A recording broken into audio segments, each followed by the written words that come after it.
আজ পৌঁছে গেছিলাম হুগলি জেলায় অবস্থিত প্রাচীনতম শিব মন্দিরে। এখানে একই সারিতে রয়েছে পরপর 7টি শিব মন্দির। আপনারা এই মন্দিরে আসবেন কিভাবে, সমস্ত তথ্যই রইল ভিডিওর মধ্যে।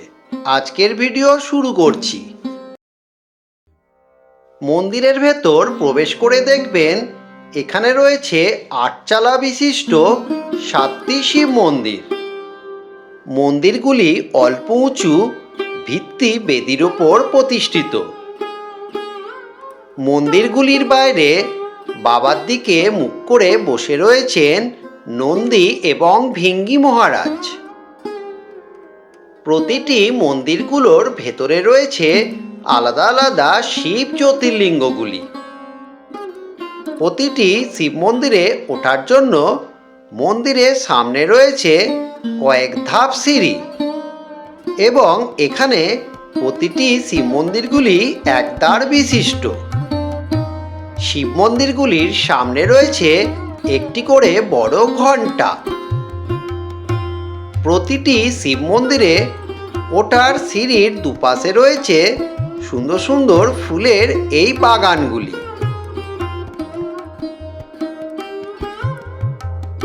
শহরের ভিড়ের মাঝে মেন রাস্তার ঠিক পাশেই খুব শান্ত পরিবেশে অবস্থিত এই 7 শিব মন্দির তলা। এটি হলো শিব মন্দিরগুলির ঠিক পেছনের দিকটা।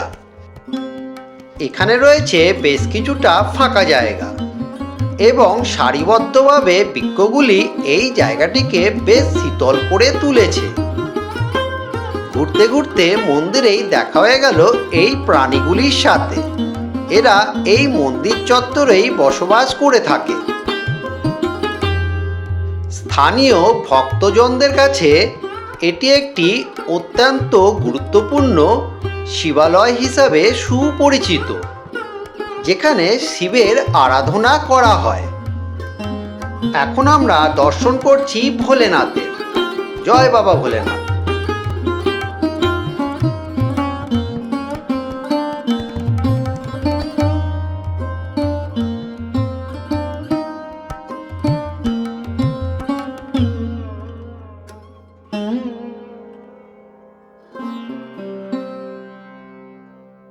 প্রাচীনকালে সিঙ্গুরের এই জায়গাগুলি ঘন জঙ্গলে পরিপূর্ণ ছিল। মন্দিরগুলির প্রতিষ্ঠাকাল 19বিংশ শতাব্দীর গোড়ার দিকে। জানা যায় এই শিব মন্দিরগুলি প্রতিষ্ঠা করেন সিঙ্গুরের জমিদার দ্বারিকানাথ। পাঞ্জাবের সেরিনগাঁও নামক পল্লী থেকে দ্বারিকানাথের পিতা গোপীনাথ বঙ্গদেশে ব্যবসা করতে আসেন এবং সিঙ্গুরের তৎকালীন প্রসিদ্ধ ব্যক্তি মহাতাব বাবুর পরিবারে বিবাহ করে এখানে স্থায়ীভাবে বসবাস করতে থাকেন।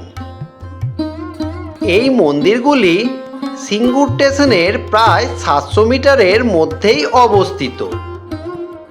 এখন আমরা আছি একদম শেষের শিব মন্দিরটির সামনে। মন্দিরগুলির দুপাশ থেকেই মন্দিরে আসার জন্য 2টি প্রবেশ পথ রয়েছে। মেন রোড থেকে এই 2টি পথের যে কোনো একটি পথ ধরেই আপনারা খুব সহজেই মন্দিরের ভেতর চলে আসতে পারবেন। প্রতি বছর শিবরাত্রির সময় এই মন্দির প্রাঙ্গণে প্রচুর ভক্তের সমাগম হয়ে থাকে। সিঙ্গুরের এই 7 শিব মন্দির তলাটি সিঙ্গুরের বাজার এলাকায় অবস্থিত। শিব মন্দিরগুলির সামনের দিকের অংশে বিভিন্ন জায়গায় খুব সুন্দর সুন্দর ফুলের গাছ দিয়ে বাগানগুলি তৈরি করা হয়েছে। বেশ শান্ত এবং নিরিবিলি পরিবেশে অবস্থিত এই মন্দিরগুলি। মেন রোডের ঠিক পাশেই অবস্থিত এই 7 শিব মন্দিরগুলি।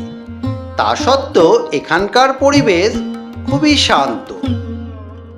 সিঙ্গুরের একটি অন্যতম প্রাচীন এবং জাগ্রত মন্দির হল সিঙ্গুর ডাকাতকালী মন্দির।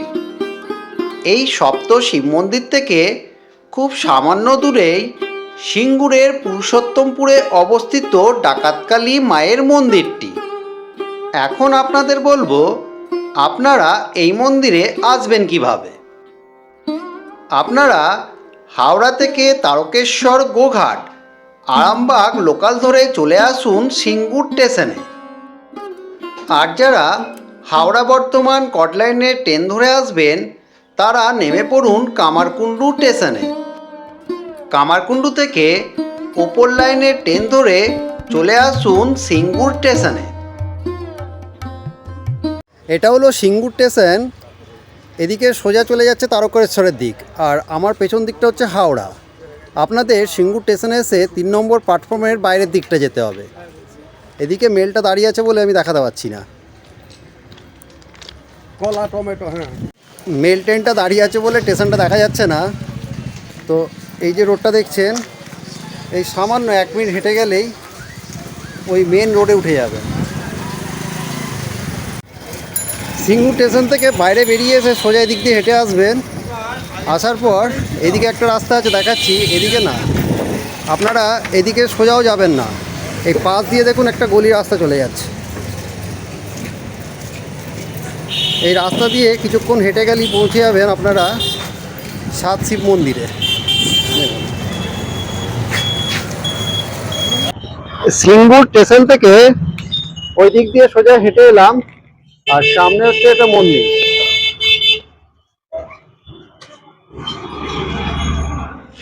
মন্দিরের ভেতর প্রবেশ করেই দেখতে পাবেন পানীয় জলের এই কলগুলি, এবং এই কলগুলি থেকে সামনের দিকে এগিয়ে আসলেই দেখতে পাবেন বাঁধানো রাস্তার ধারেই রয়েছে পরপর সারিতে সপ্ত শিব মন্দিরগুলি।